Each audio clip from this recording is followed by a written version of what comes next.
ГТО нормаларын 6 яшьтән алып 70 яшьтән өлкәнрәкләр дә тапшыра ала. Бүген физик яктан әзерлекле булуларын беренче булып Кыяшкай, Әкият, Талым, Башаккай һәм Росинка балалар бакчалары күрсәтте. Чтобы наши выпускники в конце, хоть и малое их количество сегодня участвует, получили значки ГТО при выходе в школу в 1 класс. Тик алдан үз командың белән таныштыру, командага әти-әни һәм бала керә. Берәүләр үзләрен музыкаль форматта тәкъдим итсә, икенчеләре девизны әйтү белән шикләнде. Алда 5 бирем. Айсылу әти-әнисеннән калышмыйча шуларның беренчесен җирдән гәүдәне күтәрүгә алынды.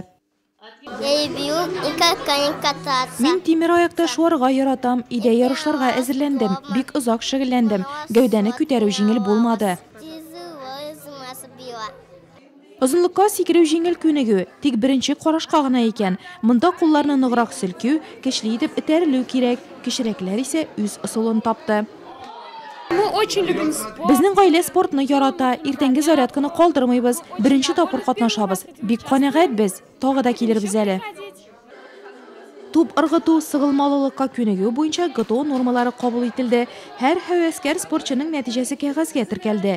Соңыннан һәр команданы 19 сорауга җавап бирү кебек теоретик сынауда көтеп торды. Башкаларга авыррак булса да, Дениска нормативлар тапшыру бернинди кыенлык та тудырмый. Я пришел поддержать. Мин үз гаиләмә, бакчабызга теләктәшлек күрсәтергә булдым. ГТО нормаларын мәктәптә дә тапшырабыз. Минем көмеш значогым бар.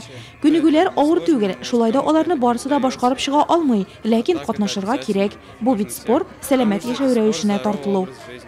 Чара азагында иң-иңнәрне мактау кәгазьләре һәм бүләкләр көтеп торды. Шәһәр бакчалары арасында ГТО нормаларын тапшыру тагы 2 тапкыр оештырылачак.